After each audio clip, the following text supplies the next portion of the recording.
This screencast on classroom environments takes a little bit of a different take on the topic than what you might find in a textbook or in other tutorials or information. To recap something you may already know, a well-organized classroom alleviates a lot of issues that happen. Running, fighting over toys, wandering, getting distracted, intruding on others' workspaces, or misusing materials and resisting cleanup. All of these things can make a difference when the classroom organization is set up to help children avoid those things. So if the classic story of having large runways of space in a classroom or big open spaces that encourages running, or having an area that's too small for building with blocks so that there isn't enough room to actually do anything but trip over the toys or to argue about space because there isn't enough space to work in. So all of these things can be alleviated by having a well-organized classroom. But let's think for a moment about ourselves. Think for a second about the place you hate to shop. What are the characteristics and qualities that make that place just really awful for you? Pause the video and jot down a few notes about what sights, smells, energy level, what specific things in the environment make that a hard place for you. Now that you've unpaused the video and we're starting up again, a lot of people say things here like, things are really disorganized, or the colors are really too bright or too gaudy and too distracting. So you can't find what you're looking for. It's hard to locate materials because there's too much visual stimuli in the environment, or maybe it's too crowded, or it's something in that smells bad about the place. These are the kinds of elements that can be alarming to our nervous system and not necessarily conducive to looking around for things. So maybe you've added some other ideas to the list there, and think about what that's like for children. When children are trying to locate materials in the classroom, but there's not a good organization, or if it's too crowded in a certain space, or if it's not clear what's available to them to use and what's not available to them at the time. These are things that make it hard for children to choose materials, just like it's hard for us to choose what to buy in a store where we hate to shop. Now think about a place where you feel comfortable and content. Pause the video and jot down the characteristics and qualities that make you feel comfortable and content. Now that you've returned to our video, a lot of people mention natural places. There's a reason I picked this photo. This is from a time when I was backpacking and I felt very at ease and very comfortable, very content. I was sore and I had worked really hard, but I felt at peace. And some of you may have, your bedroom or a reading area in your house, or your living room space, or it could be an outdoor area, it could be your garden, it could be somewhere nearby your house where you walk to and you always pause at a certain bench. Again, just like the previous slide, when children feel comfortable and content, there are certain elements we look for. Sometimes it's that homey element. There's soft touches in the classroom, even in the textures of what we store our things in if we use natural weavings of baskets instead of hard plastics. If we consider pale, calming, cool colors like blues and greens instead of alarming primary colors like the red, yellow, and bright blue that we tend to find in early childhood classroom catalogs. We find natural materials to help children feel comfortable and content. So whether it's just having the opportunity to go outside, but also having living things in the classroom, live plants, maybe a fish tank, which can help you feel comfortable and calm. Some people even have purchased a small countertop fountain that provides that sound of water in the background to help children feel more comfortable and content. They might even have, it might be the people you're with that make you feel comfortable and content. And so for children, it might mean having a picture of their family in their cubby or a set of photo books somewhere in the classroom where they have pictures of their pets and their family and things that help them to feel more at ease and more comfortable. Now think about where you can get things done. Just think about that for yourself. What are the qualities? Where are you? What are the qualities of the environment, the sights, the sounds, the smells? What's around you? Who's around you when you're getting things done? Pause the video, jot down your ideas, and then come back. Now that you're back, here's what a lot of people say. They say they have a clear space where everything they need to do, whatever it is right at hand. They don't have to jump up and get things from another part of the house or another part of the office. Sometimes it's an office, sometimes it's not. Sometimes there's a list where a consistent and easy to use list that helps you track your time. Sometimes it's the space that you're given, right? You've been given an adequate amount of time to get something done. So it could be something that you enjoy doing, like a craft or a hobby. It could be, you've identified you want to read for half an hour a day. You don't have distractions. There aren't people interrupting what you're doing. And so thinking about that for children too, we also want to make sure, just like in the first slide, that the organization of the classroom helps children get what they need to get done because the things are where they can find them. So when they spill something, are there child-sized brooms and dustpans and sponges and mops and a process for how they can clean things up on their own? Is there a picture schedule that helps them sort of have their to-do list for the day so they know what to expect throughout the day? Or do they have other picture cues that give them, that step them through a certain process like hand washing?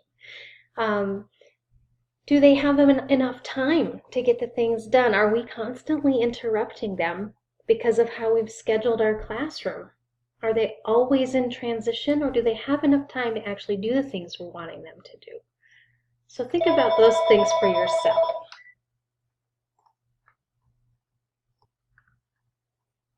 In a 2008 article in Child Care Information Exchange, Elizabeth Prescott wrote about the environment. Her article title is called "The Physical Environment, a Powerful Regulator of Experience." So if we think of the environment as creating an experience for children, she recommends we consider these different elements in the classroom. The first, and these are contrasting elements in the classroom, the first of which is softness and hardness. Objects that are responsive to touch and include a variety of tactile sensory stimuli like sand, water, used coffee grounds, grass, swings, rugs, pillows, couches, finger paints, Play-Doh, clay, and laps to sit on provide us with that kind of stimuli. If we only have hard surroundings like tiled floors, wooden furniture, asphalt playgrounds, it gives the message that you better shape up and do what the environment requires, and ultimately leads to tension and fatigue. We want to create that contrasting balance of softness and hardness in our classrooms. So if we have a hard floor and hard tables and hard chairs, do we also have a cozy corner with soft pillows and things to snuggle and feel that help us feel more cozy? Another contrasting element is the idea of open and closed space. Play equipment that has and this is related to materials. So play equipment and materials that are open has no one right way to be used. Things like sand, collage materials, paint, dress-up clothes. There isn't one way to use it. Closed equipment and materials can only be manipulated one way to come out just right, like a puzzle or a lotto game. Legos and Tinker Toys are kind of in between. You could have, or paint, you could provide directions for completing a specific type of thing, or follow a pattern or a model, but the opportunity for it to be open or closed is inherent in the equipment. So we want to think about providing a lot of different materials that give experience with both open-ended and closed-ended opportunities for children. She also recommends that we consider the contrast between simple and complex equipment and materials. Simple equipment has one manipulatable aspect, while a complex one has two or more kinds of materials combined, usually sustains attention for a longer period of time. For example, a sand pile with no equipment is simple. But if we add digging equipment and water to it, it becomes complex. Play-Doh is simple by itself, but add some toothpicks and rolling pins and random items that make different types of textures and imprints in the Play-Doh, and now more complex play can be created. We also need a balance between intrusion and extrusion, spaces that give children an opportunity to be alone and to be with the group. Space arranged to accommodate group activities and social interactions versus opportunities for privacy and control over one's own territory. For example, the block or dress-up areas are in contrast to a cozy corner with a pillow and puppets, books, or tape player, or CD player, or MP3 player, iPod, and a small table with nature collections, prisms, magnifying glass, watercolors, clipboard, and pencil. The way these things are set up tells children whether this is something I can do by myself or it's something I can do with a group. Sometimes just putting a placemat on a table with one set of materials on it, or a rug on the floor, very Montessori style, defines that individual space for children. We need to provide children with both opportunity to work with a group and messages in the environment that tell us this is group work, and messages in the environment that tell us that this is a space I can do this on my own. She also talks about the contrast between high and low mobility. So these are activities, experiences, equipment that allows children to use the whole body, like running, climbing, jumping, trike riding, indoors and outdoors, and ones that require children to sit still, such as puzzles and books, or maybe some types of group activities.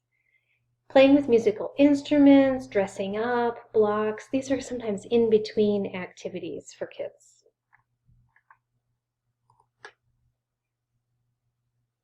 So we think about all of these different elements, and probably you were imagining some things that either in your classroom that you teach in, if you teach, or that you experienced as a child. So right now I want you to take a minute and just think about that childhood memory. The very earliest you can. They're not always great, and I know that some of you may have had some awful memories that we also can learn from, but just try to pause, close your eyes, put yourself back in a place, think about and jot down again, what sounds, smells, sights do you remember? Where were you? Who was with you? What were you doing? Most people start to talk about things like in this list here, that being outside, being in nature, or even inside, but often with family and lots of friends. Depending on the generation you came from, you might have experienced multi-age, open, unsupervised play, or you might have come from an age where you spent a lot of your time in childcare and you were separated by ages and always supervised. This has shifted over the years as I've done this activity. Sometimes there's organized sports and games and after-school experiences in your stories. Sometimes there's just really open-ended stuff. Times have changed for kids, but not entirely. We need to balance all of these types of things for children. And what I want you to remember is, what did you value about your childhood that you think is so vital to who you became and how you learned about the world, that you want to replicate that somehow in the classroom environment or any kind of early childhood environment that you might be providing for young children. These are your values for childhood at the core. When teachers design environments, whether they realize it or not, their values for childhood start to bubble up in the classroom. You can tell, you can make guesses about what the culture of that environment is like and what values that collective group of people have based on how they set up their environment. So let's look at some pictures and make some guesses about what values you think are portrayed by the photos. In this image, a lot of people think there's a value for color, there's some organization, there's definitely a value for structure inherent in this image. There's a value for reading and literacy, although it's kind of hard for me to feel like the teacher values the literacy time is it's in this picture it feels more like the teacher being in a chair is sort of dominating over the children. It would be nicer if the children were clustered around her somehow, or felt like a little more close-knit family. You can tell it, you know, if the teacher were on the ground, kids were kind of climbing on her, or if she were lying on the floor with the kids and they were all crowded around the book. It sends a different message, doesn't it, than the teacher sitting in the chair.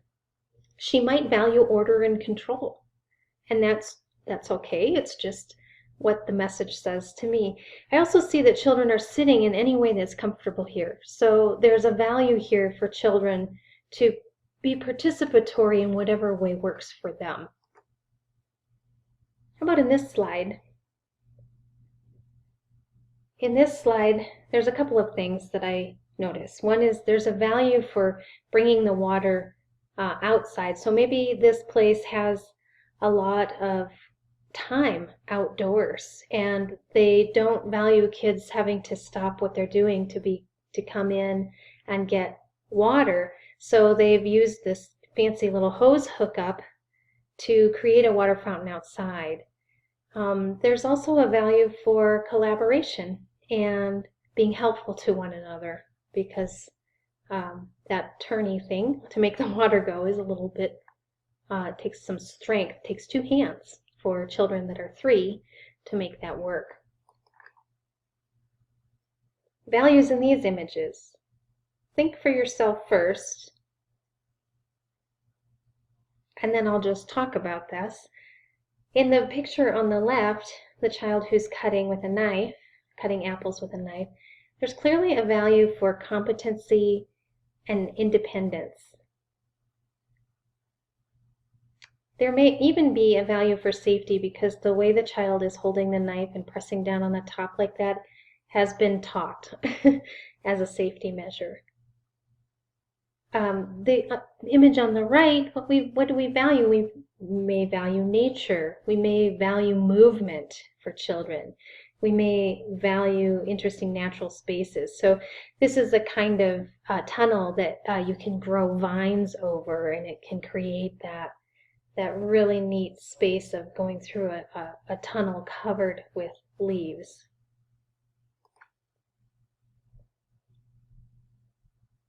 What values are here?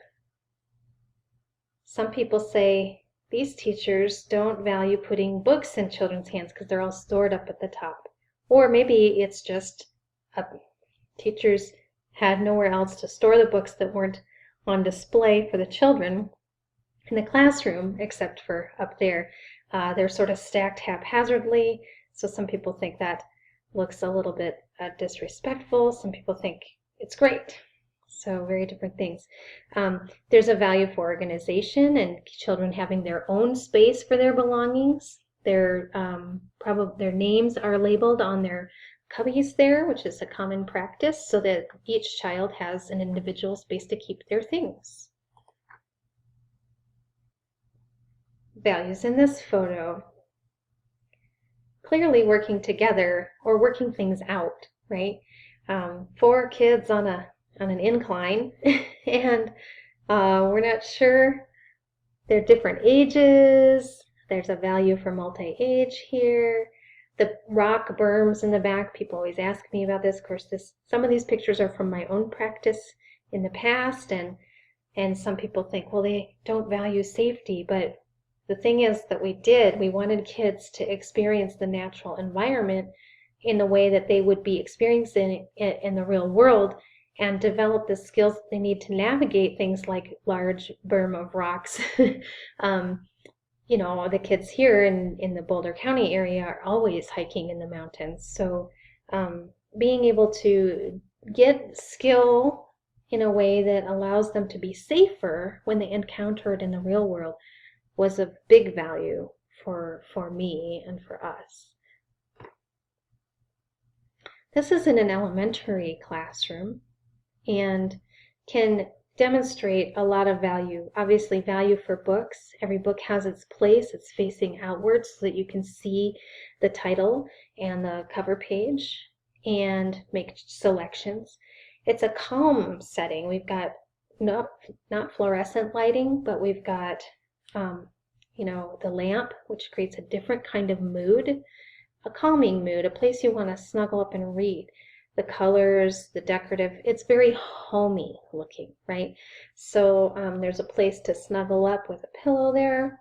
There's also the CD player, probably has books on CD to go along with that, and the headphones, obviously, that are there on the floor for children to listen and do this independently.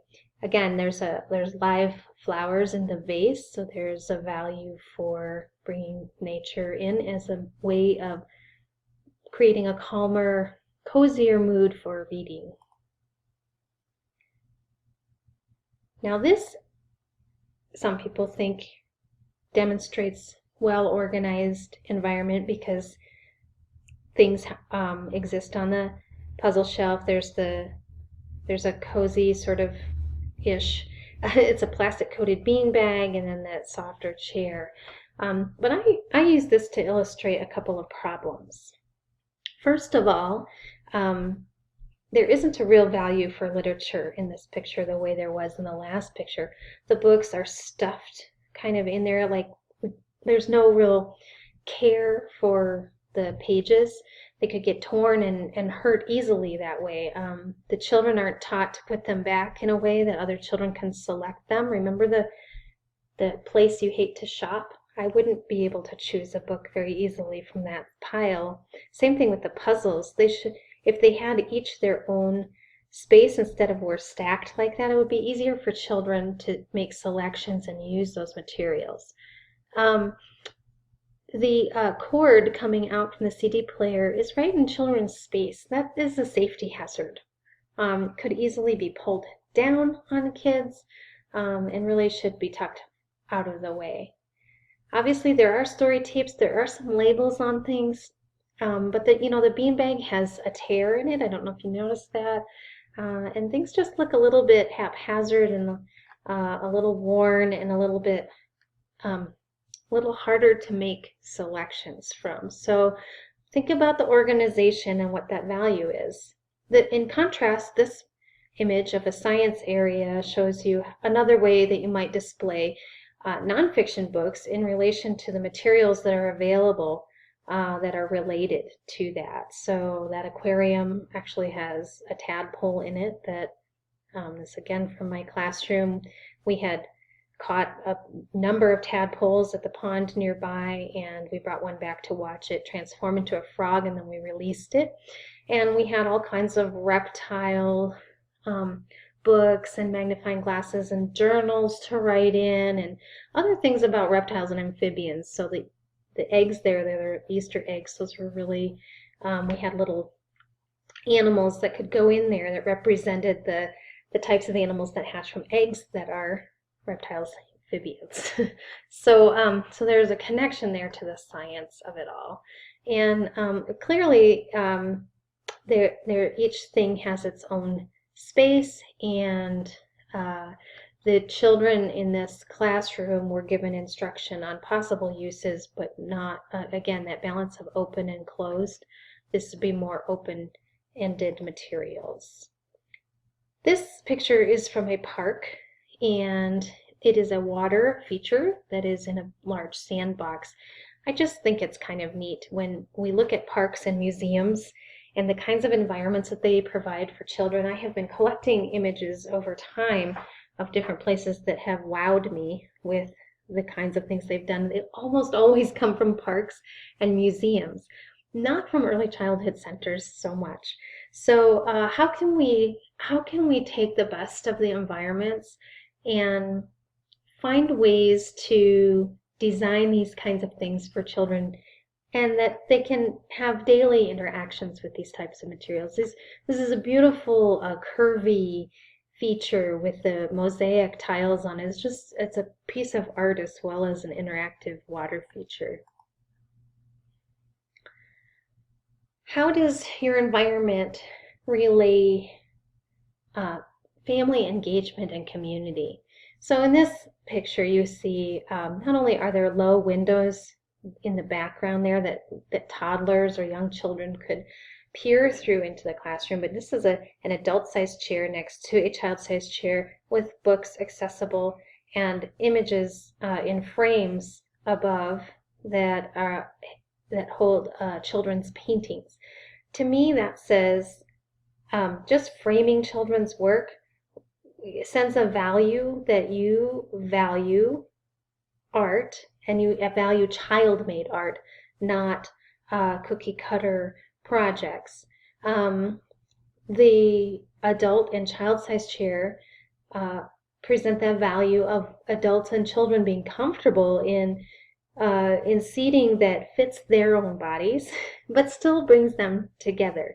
So around literacy, so there's also that value for literacy. So you may notice as you're looking at these pictures other things than what I'm pointing out. I'm going to just sort of speed through these. This is similar. Again, providing that community or place for adults and children to pause together. Values for nature, values for mystery, for storytelling through play. The wonderful little bridge there. This picture always brings up a lot for different people. Again, art by children is displayed, hanging from the ceiling. It's on the walls. The sunlight is streaming in, so there's a value for natural light and what that does to our psyche. There's the stained glass window, which creates a sense of beauty, the self-made bookshelf. In the center of things, some people don't know what this is, but it's a three-sided mirror. And when you get three mirrors together, what happens is the image inside is infinite. It just goes on and on and on and on. And so that's kind of a neat little play area for them. Represents that value for the mystery of science and the finding out of things that way. In the background, you see another little room that is dedicated to block building. A lot of people say, gosh, that looks unsafe. There's a lot of blocks there. And maybe that is true. And yet it is an enclosed, very small room. But it's not as small as some of the places I've seen set up for block building. It's a room dedicated to block building. And so possibly the value that the teachers in this environment may have had was, we don't need to clean up as we go if children are busy, but we clean up at certain times throughout the day. Other people may want to keep the space clear so that children are not stumbling over blocks, and choose to set up a different type of structure that keeps the floor clear when the blocks aren't being used for a particular building. So we could imagine a number of different things there. This one usually creates a visceral reaction for most people. It's either a message of paint here, this is the place for it, or it's a cringing sort of, I can't take the look of this place because it's so messy and disorganized feeling. So think about what the teachers here value by creating space like this for children to paint. Now there are on the shelf, there are a number of different types of paint available, but there are also paints set out on trays. There are different types of paper under the easels. So materials are accessible to kids. You know, maybe perhaps they don't value the time it takes adults to clean up after lots of paint messes, or maybe they value kids not having to feel afraid of making a mess so that they can actually paint. Who knows? That's the different types of things you may imagine these teachers value. Now they do also value clean white paper, which, you know, with the backdrop of all the paint behind it, really brings your attention to the full page as well. So having at least some kind of other color behind your clean white paper can provide that contrast. And this, I think, is my final of these images, so we can move on. Again, just valuing children's artwork. And these pieces of art, they're made out of recycled, sort of found materials.